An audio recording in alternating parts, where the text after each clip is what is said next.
Hello. I made a video which was called Essential Knowledge for a Wall Street Protester, I don't know, maybe a couple of weeks ago. And people have found it so informative that I've been inundated with requests to do a little bit more on this. So, this, if you like, is part two. And what I'm going to concentrate here on is what I've uncovered over 21 years of research now about how a few people are manipulating the direction of the world and how they do it.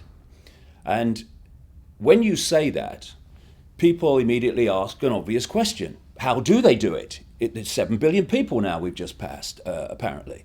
How does a handful of people, a network of families, control so much of the world, like banking, transnational corporations, governments in terms of any major party that has a chance of forming a government, controlling the pharmaceutical cartel, the oil cartel, the biotech cartel, and so on? Well, the first point to make is that this conspiracy, which has become a dirty word, he's a conspiracy theorist, as if conspiracies don't exist. I mean, it's unbelievable. Weapons of mass destruction in Iraq wasn't a conspiracy, please. Anyway, the point to make is that this has not been going on for a few years or a few decades, even for a few centuries. I know people find that hard to believe. I haven't done any research or read anything about it, but it's the truth, and it can be supported by the evidence, big time, by very detailed evidence.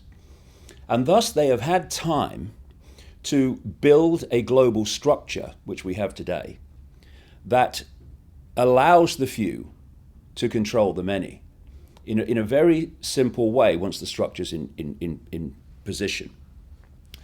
What they've done is create a secret society and bloodline family version of a transnational corporation. If you take something, for instance, like McDonald's, they'll have a headquarters in America, and in each country they'll have their subsidiaries. And the subsidiaries take their orders and what they do and how they do it from the centrally dictated headquarters. This is why when you walk into a McDonald's, if you feel the need, in Moscow or Sydney or London or Johannesburg or wherever, you're walking into basically, overwhelmingly, the same McDonald's. And this global structure, which allows this, the center of the spider's web, if you like, to dictate into every country, works in the same way. You've got the center of the web, what I call the spider, in Europe. It's in places like the City of London, Rome, Germany, France, Belgium. To a certain extent in America, United States, but nothing like to the extent that you would think, given the apparent dominance of America over the world for so long. In so many ways, the center, the spider in Europe, loads the gun, if you like, and gets America to fire it. And so everyone looks to America, big bad America and all the rest of it. And I'm not saying that the government and establishment in America is not like that. It bloody well is. But the real power is in Europe, not in the European governments, in the center of this secret society bloodline web. So there's the center, there's the headquarters, there's the spider at operational level. Then in every other country, whether it's South Africa or Johannesburg or Canada or anywhere, you have the subsidiary networks answering to the spider, the headquarters in the center. And these networks in the different countries are, again, bloodline families under different names and their agents and gophers, and a secret society network and web that is there to manipulate them and their agents and gophers into the significant positions of power so that they control that country's government and political system, banking, big business, all the rest of it, media at ownership level. And so the national subsidiary web in each country, just like McDonald's, carries out the policies of the spider at the center. Thus, in the last 21 years, I've been to something like 55 or more countries now researching this and talking about it. And I see the same things being introduced using the same excuses in country after country after country at the same time or around the same time. This is the structure that allows that to happen. Then there's another level, which is that the national network subsidiary also has subsidiaries in the towns, the cities, the regions and the communities. And therefore, they can dictate to the next level down and dictate what happens in cities and communities around the country. And in this structure, it means the spider at the center of the web can, through this structure, manipulate down into local communities in country after country after country. So the goal of this web is to change society in every country to create a global fascist communist dictatorship based on a world government that would dictate to every country, a world central bank that would dictate all world finance in every country, a world currency, just electronic, not cash, a single world currency, a world army to impose the will of the world government, and a microchip population, which people absolutely laughed at when I came out with that, well, I don't know, 15 years ago or more, but no, they're not laughing anything like so much now because all these things are starting to happen. So if we bring this down, this structure down, into a country, and let's take the United States. At the moment, and up to this point, people have been led to believe that there are two parties in America that have any chance of forming a government. One's the Republicans and the other one is the Democrats. Actually, as in every other country, they are not different parties. They are masks on the same face. And whenever they get into power, they are carrying out the will of the spider at the center of the web to constantly follow the agenda that network at the center is dictating. So if you look at, for instance, George Bush, boy George Bush, and Barack Obama, on the face of it, if you looked at their election campaigns and what they claim to stand for, you could hardly come across two people who seem to be so different in their attitude to politics and economics and all of it. But actually, as we've seen with Obama, and for all his lies and all his mendacity, he has done us a favor in a sense, because he was so extreme in claiming to be different, in claiming to want to bring about change, that the fact that he's been business as usual and then some has really emphasized, more than ever before perhaps for large numbers of people, that actually there is no difference. Question is why? How do they pull it off? Simple. If you look at boy George Bush during the period of 9/11, the Iraq invasion, the Afghanistan invasion, etc., he was demonstrably controlled one step back by a group of people that were widely reported, even in the mainstream media, which became known as the neocons or neoconservatives. These are people like Richard Pearl, William Crystal, and Paul Wolfowitz, and all that crowd. And therefore, he had his policies and what he did driven by that network. Over on the Democrat side, now Obama, of course, behind him are a group of people, a kind of Democrat mirror of the Democons, who I call, or the neocons, which I call the Democons. And the Democons are people like Rahm Emanuel, who was the White House chief of staff in the early time of Obama, when the policies were getting put into place that have played out since.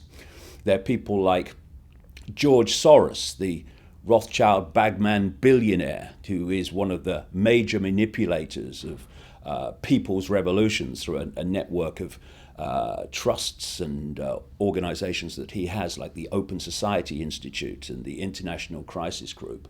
There's another guy called Zbigniew Brzezinski in the Democons, who was Jimmy Carter's national security advisor and is very, very much a massive insider. That's why when you read Brzezinski's books from 1970 and since, you're looking at the world we're in now, because he knew it was coming. This is the point, however, in the one-party state structure, and that is that the neocons that control the Republican Party and the democons that control the Democratic Party at the next level answer to the same masters, the same network, the same bloodline families and secret society networks. Thus, whether a Republican is in power or a Democrat is in power, Bush or Obama, this network is always in power, no matter what.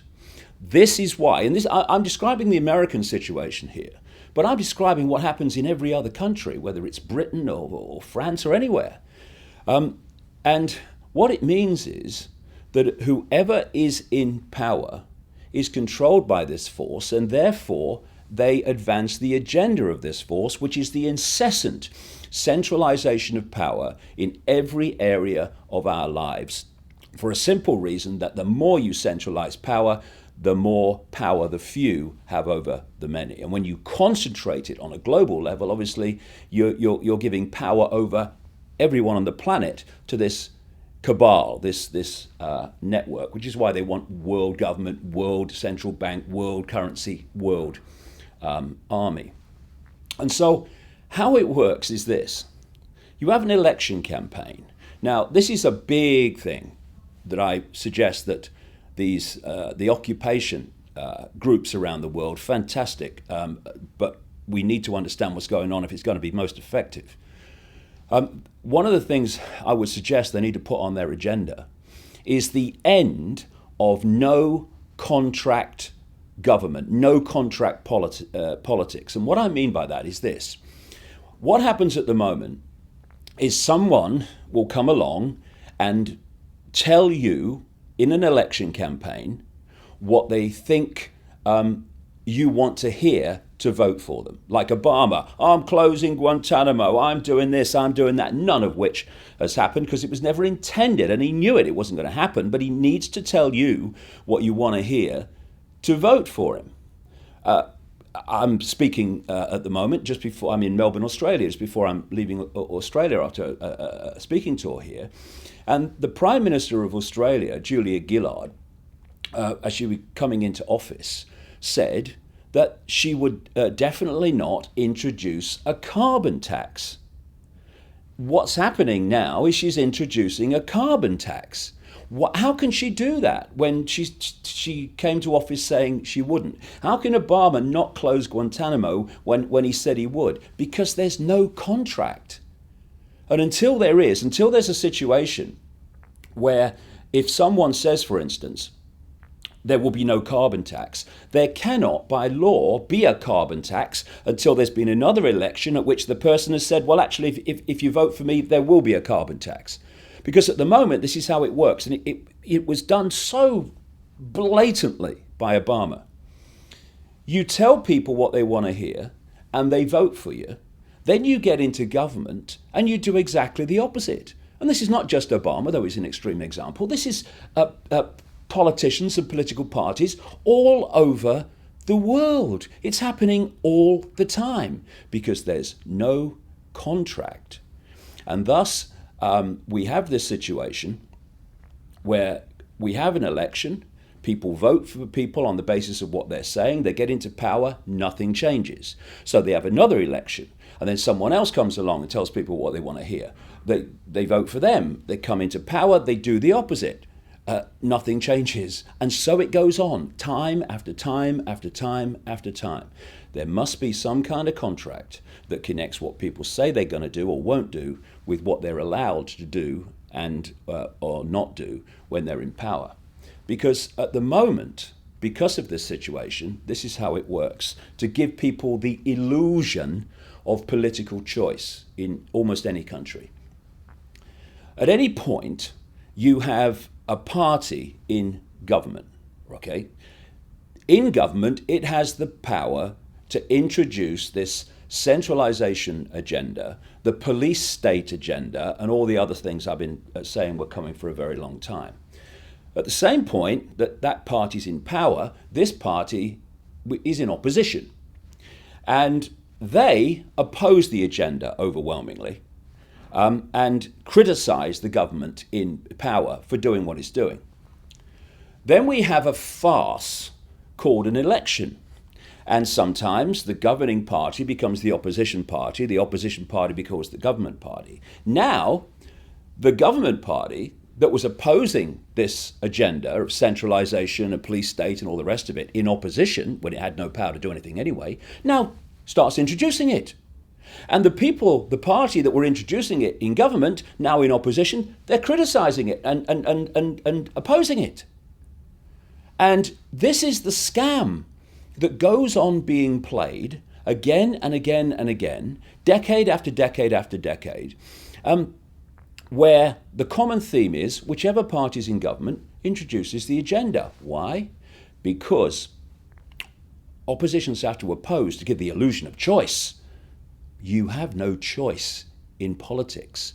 They're masks on the same face. And also, because they want the agenda introduced, any party in government introduces the agenda. Because, go back again, through the groups that control the individual parties, they answer to the next stage, which is a network that controls both parties. Party politics in general has been a cold, calculated scam to allow the few to control the many. Because when people started to rebel against the overt dictatorship of royal bloodlines and stuff like that, although those bloodlines still exist, but lots of them now wear dark suits and run politics and banking and business and all the rest of it. But there was a chance at that point where there was this rebellion against royal dictatorship, where we might have a political system where people voted for individuals on the basis of their character, on the basis of their genuineness, and on the basis of what they genuinely wanted to do for the benefit of people. Now, this is the cabal's worst bloody nightmare. So what they did was create a party political structure. Isn't it funny when you think about it that there's 7 billion people on the planet, there's all these different countries with all this potential for uniqueness in the way that the countries are run and governed and things are made to happen. And yet, everywhere you go, you have political parties. Is that the only way we can think about structuring politics? No, it's not. But it's the only way, or the best way, to control politics in every country, because it works like this. I talked about the spider's web, the global spider's web, but you can also symbolize this very, very well and accurately as a pyramid, a compartmentalized pyramid, where at the capstone at the top you have a tiny few who dictate to the whole pyramid. And lower down in the pyramid, where more and more people are, the further you come down from that capstone, those people, although there are more and more of them, they know less and less and less about what that organization's about, what its goals are, what its intentions are. The only people that know how that whole pyramid fits together are the few at the top. And these pyramids mean that within them are large numbers of people in ignorance of the real goal and intention of the organization they're involved in, be it a political party or whatever, or a bank, a university, or whatever, the government. And through compartmentalization of knowledge, you're only allowed to know as much as you need to know to make your contribution. It means that people are making contributions to these sinister pyramids that wish to enslave humanity without having any idea that they're doing so, because they don't know how what they're doing in apparent innocence connects with them and them and them and them, all working in apparent innocence. But when you fit it together, it's anything but innocent. Only the few at the top know that. This is how these pyramids operate. And so political parties are pyramids, compartmentalized pyramids. And they're run by very, very few people. That's the idea. That's how you control political parties. So if you say you want to you want to be a member of parliament in Britain. To do that, you have to be chosen by the party to represent them at an election. Because if you stand as an independent, very rarely someone might slip through, but it's very rare. If you're not a part of a political party with that structure, that funding, that access to publicity and promotion, you've really basically got no chance. This is how they've stitched up politics. So to get into the political party, to become a politician, you have to pass the interview. To pass the interview, you have to confirm that you will follow party policy. And that party policy is decided by the very few at the peak of the party pyramid. So you get through that stage, you stand for parliament. You then tell people what you think they want to hear, in line with the centrally dictated campaign themes that you're told to promote and to emphasize. And you get elected, and you become a member of parliament, like a member of Congress or anywhere else around the world. Now, if you are going to progress through that party into the hierarchy that runs it, and if it gets into government, to become part of the government, you have to spend your time voting in Parliament on the basis of what the party hierarchy, the tiny few, are telling you you must vote for or vote against or whatever. Because if you don't, then you are not going to progress in that party.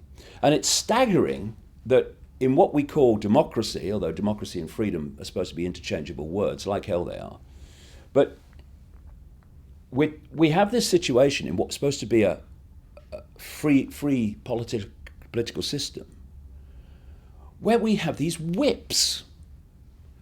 And the party whips are there to threaten, cajole, and sometimes bribe members of the party that don't want to vote with the party's diktat in a vote, to do that, to go against their own convictions and what they feel is right, and just go with the party line. And the very fact that whips exists show you that politics is an irrelevance in terms of being people openly voting for and against what they believe in. It's what the party structure believes in that they are voting for and against. Very recently in Britain, we had a vote, when I've been over in Australia, on having a referendum over the European Union. And lots of people in the Conservative Party, the governing party, were, in their hearts, wanting to vote for a referendum. But a lot of them didn't, enough for the government to win the vote, because of the pressure and all the rest of it from the party hierarchy. So thus, the party political system is not, and its very structure from the start has never been about representing the interests of the people. It's about each party representing the interests of the tiny cabal at the top of the party hierarchy, which, let's go back again, then answer ultimately to the same force. This is why when David Cameron came in as Conservative Party Prime Minister of Britain, he's gone against all the stuff that he said he would do, a vast amounts of stuff he said he would do when he was campaigning for office. And he's just become a Tony Blair Mark II, as he will always going to be, because like Blair, he represents the same cabal and thus the same agenda unfolds. So, yeah, what we're seeing is America being systematically destroyed. And people would say then, why would Americans like Obama and the Democratic Party and the Bushes and the Republican Party, why would they systematically destroy America? Because they're not representing America. This is the thing to get over, and it is so important that the Occupy protesters understand this. This is not about representing America. They're representing this cabal that dictates to both parties, and that cabal does not want America to prosper. It wants it to be destroyed for a simple reason. When you are seeking a world government dictatorship, to dictate to every country, you cannot have superpowers that have the financial and military might to say no to you. So what's happening systematically, it's been going on for decades and more, is the American economy has been targeted. And this is why it's in catastrophic disarray. It's because it's systematically been made to be like that. I mean, here's a few questions here. Why would governments that really wanted the best for America allow a situation where enormous numbers of American jobs, particularly in manufacturing, but other areas too, are outsourced to places like China using slave labor? I mean, first of all, at both ends of the situation, you'd say if you were a government worth the name, with a heart, involved at all, we are not going to have, first of all, American jobs taken away in this way because it's harming American people, and we're not going to have them taken away to exploit in sweatshops and slave labor Chinese people and other people in the Far East. But they do it. And the irony is that having done it, having destroyed so much on purpose of the American industrial manufacturing base, America's now cap in hand to China for money to keep going because it can't pay its way. Why? Why would anyone who cares about America bring that situation about? Because they don't. And then you look at what's happened in the financial situation where the privately owned Federal Reserve, Rothschild-controlled privately owned Federal Reserve, through people like Bernanke, have hosed trillions and trillions and trillions of dollars at banks and other financial institutions, not just, my goodness, in America, but around the world. And where is it? It's just like disappeared. Abracadabra. And America's now stuck with this fantastic debt, and the people are stuck with somehow paying it back, which they never will because the American economy will collapse before then, exactly as it's supposed to do. Why would anyone who cares about American people be hosing this money everywhere while people are in tent cities? Because that is systematically further destroying the American economy. And that's the game. Another question.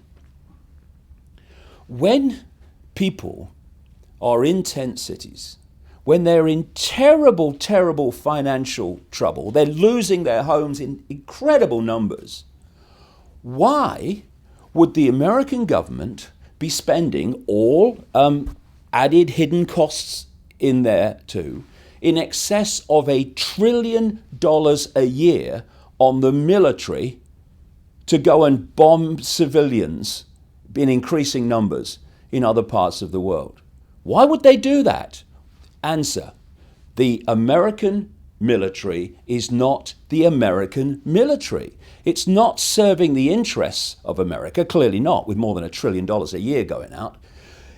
It's the cabal's military, which is controlled through the cabal-controlled American government, no matter which party's in power. That's why Bush goes to war abroad, and then in comes Obama, the so-called peace candidate, and he goes to war abroad in exactly the same way, because they're following the same agenda. And what is happening is that the American military, and that in excess of $1 trillion, is being used to advance an agenda in the Middle East and Africa and other parts of the world that the cabal that controls both parties has been following for so long. I mean, if we do not get to that point where we understand that America is a one-party state, Britain is a one-party state, etc., etc. And in fact, when you take the spider's web global construct that I started talking about right at the start of this, we live, in effect, if you get to that level, in a global one-party, one-cabal state. It is absolutely vital that we understand this and realize that politics is not the answer. In its present form, will never be the answer to what is going on. We have to do it. We, the people, have to do it, because politicians are there to do the very opposite of what's good for people. Thanks for listening.